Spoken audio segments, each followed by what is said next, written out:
I'm gonna have fun on a trip with the gals using your card." Out of the blue, I got a call from Brian. I had noticed he'd been coming home late for the past few weeks, secretly chatting on the phone with Nicole and acting antsy around the house. Had he been plotting something like this all along? I had suspected he might have teamed up with Nicole for some kind of scheme. Good thing I was prepared. Maybe I should pretend to be surprised.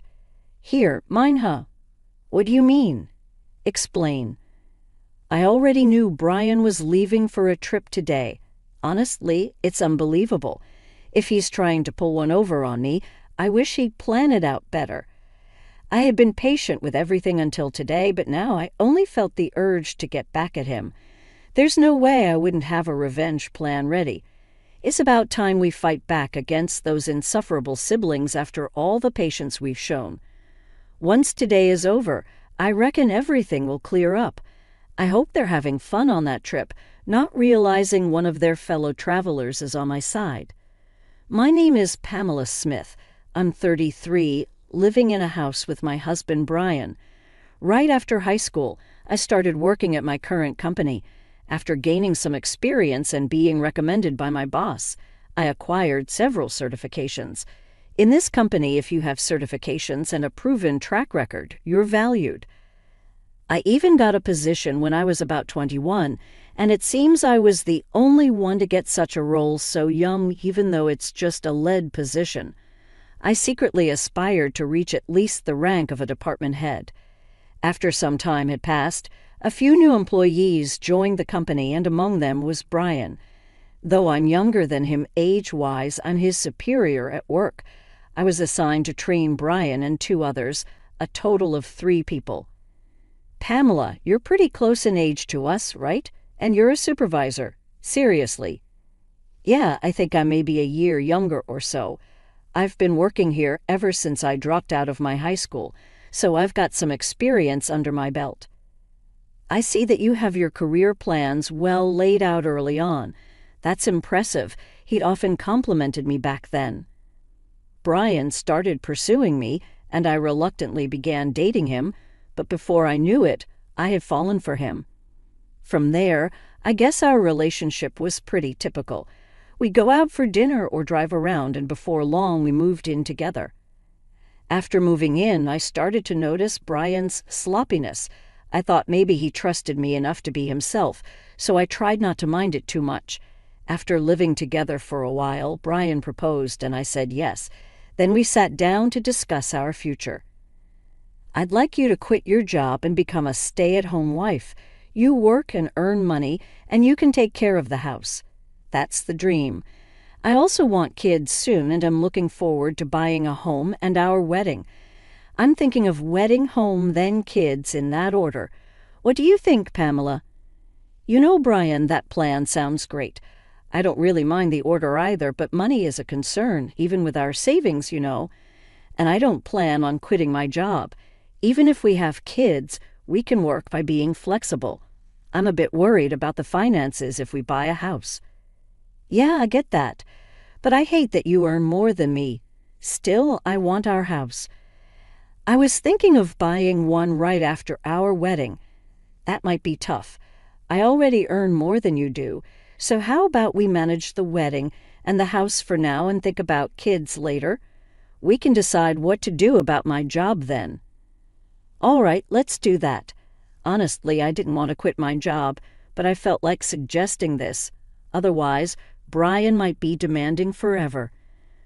Before our wedding, we had an engagement party with both families. Brian's sister Nicole was away on a trip, so I met her for the first time at the wedding. She entered the bride and groom's waiting room without knocking, looked me up and down, snickered, and said, "So this is who Brian chose, a bit plain compared to his past choices, huh? Oh, I'm Nicole, your sister-in-law. I'm the type who doesn't hold back with family, so heads up. I'm Pamela. Nice to meet you." Nicole flapped her hand in a wave and left the room. I was left stunned by her upfront attitude. Yes, it turns out this sister-in-law is quite the character. I later greeted my sister-in-law's husband and thought he seemed like a decent guy. The ceremony went off without a hitch, and after touring our new home, Brian and I bought the house we both liked. I thought things were gonna get busy, so I put more energy into my work. On a seemingly ordinary day off, the doorbell suddenly rang. Since I was occupied, I had Brian answer it. He came back chatting and laughing, and it turned out my sister-in-law had dropped by.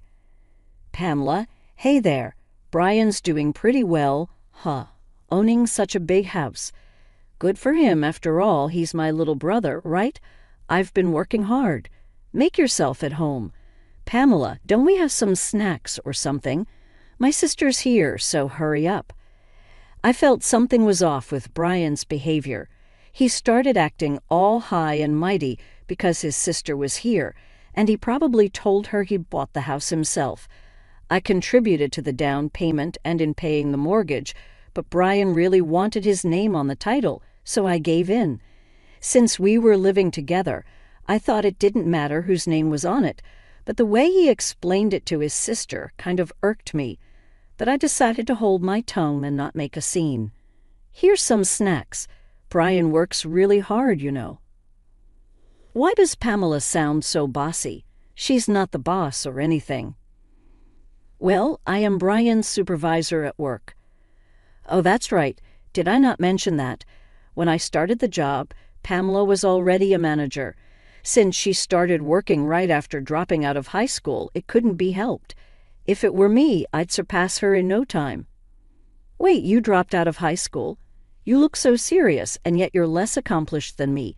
Is there a problem just because I dropped out of high school? No, not really. But Pamela, since he didn't graduate from high school, and I'm your sister-in-law, I can ask you for anything, right? That's true, Pamela. Whatever my sister says is the final word. If you refuse, I'll kick you out of the house.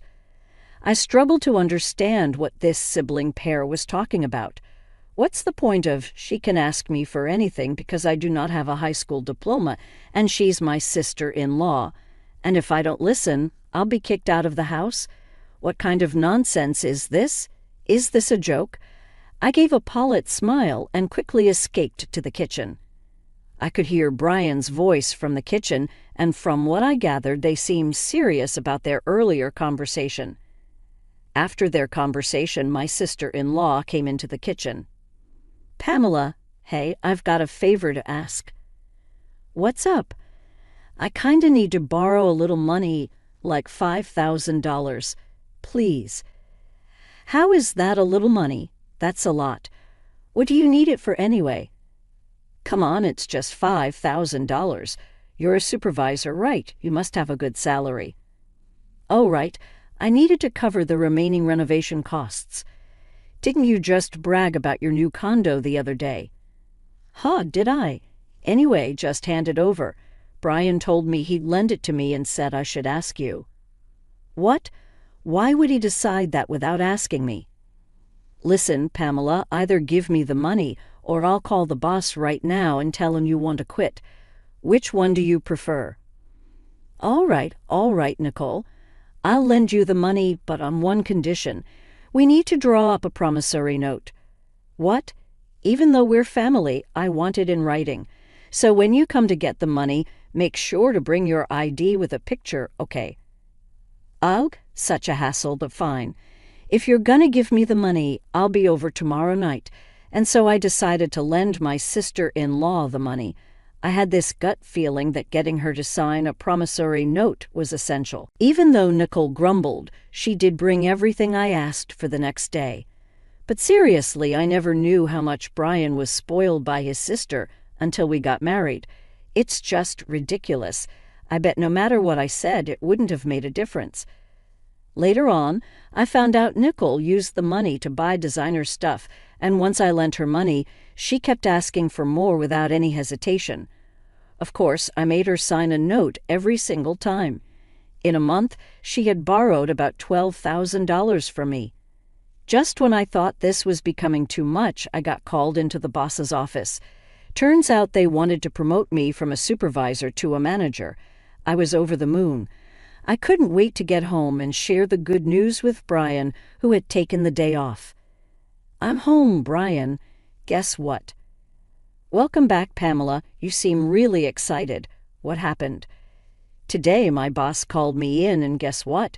He asked me if I wanted to be the department manager. My goal has always been to become the head manager, so I'm super excited that I'm getting closer to it. Oh, wait, what? Pamela, you're getting promoted? I don't get it. Did you accept the offer? Well, yeah, I've told you about my goal before, right? Hold on, you should have asked for my permission before making such a decision. What were you thinking? Plus, I've told you I wanted you to be a stay-at-home wife, haven't I? How come you're getting promoted and I'm still stuck at the same position? Doesn't that seem odd? That's not my fault. I've told you I don't want to quit my job. Why you can't get promoted is beyond me. Shortly after, Brian made a call, and I assumed it was to his older sister. Sure enough, a few minutes later, his sister arrived. Hey, I heard you stole Brian's promotion opportunity. What's the big idea? No, I didn't steal anything. At our company, promotions are based on performance.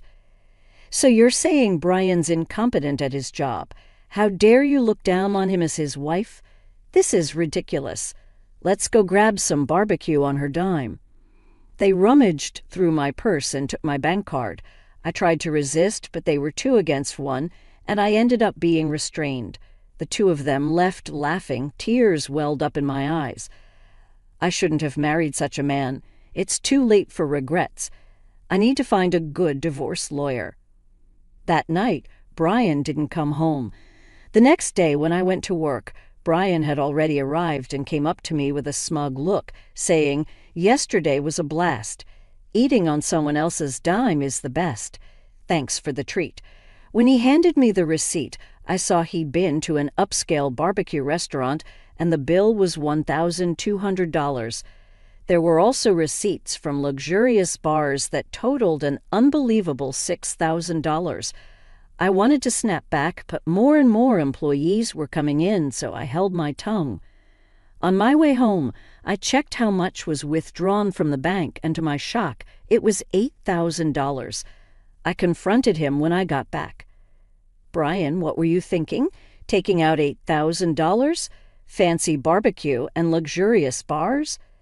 "It's my money, and it's what I had saved from my single days. I just got home, and you're nagging me around." "Money from your single days? Don't know, don't care. Can't do anything about it now since I've already spent it." He said that and ran into the bathroom. "That's it, I'm definitely gonna divorce him. I went to see a lawyer over the weekend. Several weeks have passed since then. The preparations for the divorce are progressing steadily. Ever since that incident, Brian has been coming home late, and he leaves the house in a hurry on his days off. I was getting suspicious and thought about hiring a private investigator when I got a call from Kevin, my sister-in-law Nicole's husband. "Hello, is this Pamela's number?" "Yes, Kevin. It's rare to hear from you." "Yeah, it's been a while. Anyway, is my wife there?" "No, she's not here." "I see. She's been coming home late and leaving without telling me on weekends. She said she was at Brian's place when I asked her yesterday." "Oh, I see. Brian's been acting the same way. Maybe they're both going somewhere together. It's none of my business anymore, so I don't really care. Oh, and Kevin, I had something to tell you as well. Can you hear me out?" "What do you mean?" "All right, go ahead." I told him everything that happened about the money I lent to my sister-in-law and everything else. Upon hearing this, Kevin sighed and said, "Is that so? I'm sorry about my wife. To be honest, I've been at my breaking point and considered getting a divorce, but I just couldn't take action." "Why don't you use the evidence I've gathered, Kevin? You should divorce too. It's not fair for you to be in this situation. Let's give those siblings who are so selfish and spend money recklessly a taste of their own medicine. Yeah, let's work together on this. Oh, by the way, I think Nicole and the others might be planning a trip. He mentioned that she had urged him to take a long vacation and that there were travel brochures on Pamela's vanity. Curious, I decided to look inside the shelf that Brian had always told me not to touch. Sure enough, I found travel brochures and club cards. That's when it clicked for me. Kevin, I think they might really be planning a trip. I found some brochures. I've got an idea. As I explained the plan, Kevin laughed and agreed to go along with it. We decided to coordinate further via text and ended the call. I also sent him some potential evidence that could be beneficial for the divorce and meticulously planned our next steps. 2 weeks later, early one morning, Brian left the house. I knew about it since Kevin had informed me the day before. A few hours later, Brian called. "I'm going to have a blast on your card with my sis and friends." He had been coming home late and sneakily making calls with Nicole. I had sensed something was off. I suspected they were up to something. Good thing I had prepared. Maybe I should act surprised. "Mine? What? What do you mean? Explain." "Seriously, you didn't notice? We planned this trip ages ago. Kevin was just our backup plan in case something happened. We felt you've been getting too arrogant lately and talked about teaching you a lesson. Got it now? You can't stand up to us anymore." I don't have to tolerate this any longer. I've been patient for so long, a little payback isn't too much to ask for. I don't feel anything anymore, not even a shred of emotion. "Brian, what did you say earlier?" "I told you about your debit card, right?" "Huh. I have my card in my wallet, though." "What?" "Because here it is." "Wait, what the heck is this?" "You just noticed? Slow on the uptake, huh? Didn't you take my old gym membership card from the fitness club I used to go to? It's the same color and same stiffness." "Oh my God, it does say fitness club, but I swear when I checked it, it was definitely a debit card." "You sure you didn't just mix them up?" "Hey, I heard everything because you're on speaker. What's going on?" "Brian brought a fitness membership card. I'm sure I saw my debit card." "Ugh, so it was a scheme by Nicole and Brian, huh? I'm so disappointed. Actually, last night I switched the debit card with the membership card. Seems like you didn't check this morning and just went with it." "What? Dude, what the heck are you playing at?" "No, I should be the one asking that, Brian. Tough break, huh? Don't get too cocky just because you're my stepsister, got it? You'll remember this when we get back." "You trying to bribe us?" "I won't accept anything but cash." "Well, we'll see about that. Look forward to it."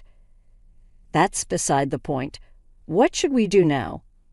"Oh, Pamela, can you send me some money?" I hung up the phone. I didn't need to hear any more. Then I got a message from Brian saying, "You better send it." Okay, or worst case scenario, we still have Kevin here, you know. I simply replied with, "Is that so?" and went back to sleep. I was woken up by the ring of my phone in the afternoon. Looking at the screen, there were an incredible number of missed calls and messages. First, I called my brother-in-law and then answered Brian's call. "Hey, finally, send the money ASAP, please. It's so cold. I think I'm gonna freeze. The reason they're cold is because they're in Alaska.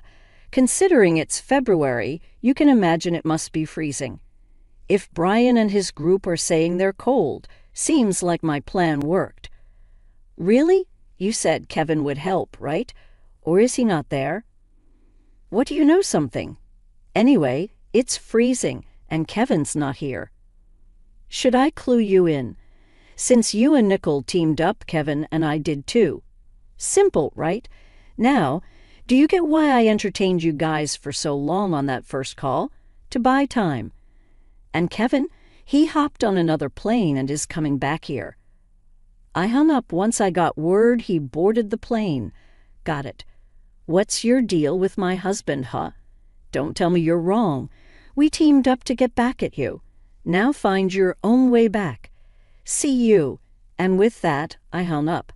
Kevin should be arriving here soon. I decided to call in my lawyer. We had our final meeting regarding the divorce before Brian and the others would return. Why did I gather everyone here? I was sure Brian and the group would confront me. A few hours later, As soon as Brian and his group returned, they started yelling. Pamela, hey, what the hell? What were you thinking? Be prepared to move out, okay? Kevin's with you, isn't he? Why did you even come back first? Unbelievable. You okay with me leaving you? Apologize. Shut it. Sit down, usually calm Kevin's shouting stunned Brian and his companions, making them sit down right away. The lawyer promptly handed out his business cards to both of them. Both looked dumbfounded as they stared at the cards. Well, here's a gift from us. Kevin and I handed them a stack of papers. As they read through them, their faces turned pale. Wait a minute, this mentions property division. You're not saying it's about divorce, are you? It's written on mine, too. It's a divorce. What did I do? Divorce has got to be a joke, right? Yeah, right. Kevin, let's head home. I'll go first. I've been recording your daily outbursts after some time, even the call you made from your vacation, Brian. You don't even know what you did. I can't continue like this with you. Hold on, are you sure? I said it, didn't I? I'm demanding half of the down payment from when we bought the house, the rest of the mortgage, and the repayment of the savings you spent from when I was single. Nicole, you spent the money you borrowed from me and also withdrew from my savings with Brian, right? You're gonna repay that. No, wait. Brian, didn't you buy this house? And I never borrowed or used any of it. That's a false accusation. Nicole, please go through everything. There's a promissory note in there for the amount you've borrowed so far. No way, I don't know anything about this. If there's no proof, I'll do this with this scrap of paper. And me too. Hand over that recorder. Brian stomped on the recorder. Nicole tore the paper into pieces and threw it away, and then the two of them looked at us with smug expressions. Indeed, you two don't think things through. Nicole, I have a claim against you too, spending all the savings and such, and say hi to that guy you got close at the bar for me. Both of them were shamelessly crying on the spot. The amount I billed Brian was a total of $115,000, $5,000 for emotional damages, $100,000 for the down payment on the house, and $10,000 for miscellaneous expenses. In addition, there's an upcoming loan repayment of $2,000. For the bill from me to Nicole, it amounted to $31,000, $8,000 for miscellaneous expenses, and $23,000 for a loan for which she signed a promissory note. As for the amount billed from Kevin to Nicole, since she had been intentionally distressing him and spending money, it came to $120,000, $30,000 for emotional damages, and $90,000 for miscellaneous expenses, all without any division of assets like condos. I thought the two of them might sue since they weren't the sharpest tools in the shed, but thanks to our attorney who wrote at the end of the paperwork, if you sue, you're gonna lose for sure. No one's gonna represent you. It'll just cost you more. Work hard on your repayments. We settled it without going to court. I grabbed my packed belongings and left the house. Somehow the word got out at my office, and he was transferred to another branch. Only a few weeks had passed when I got a message from Brian. Pamela, I want to see you. I never thought life without you would be this lonely. Can we give it another shot? You can work as much as you want. It's not going to happen. Goodbye. Pamela, it's Nicole. I think you should reconsider things with my brother. Why don't we live together? Maybe there's been some misunderstanding between us. I believe things will be better. Nicole, it's not gonna happen. I'm sorry. Goodbye. They begged, but I ignored them and blocked their contacts. It seems Kevin got a similar call, but turned it down and blocked them too. Sometime later, when I passed by my old house in a taxi, I saw it was already up for sale. Since the repayment was done in one go and I'd blocked all communications, I have no idea how they're doing now. As for me, I moved out and bought a condo. Work's been going well, and my boss recently told me that I've been promoted to regional director, a position I've always aimed for. I've also been out to eat with Kevin a few times. He's a bit older, but we click, and our conversations flow easily. Things feel just right now between us, and we think alike. Life's been good since the divorce. I'm glad I got divorced. What happened between me and Kevin after that is a story for another time.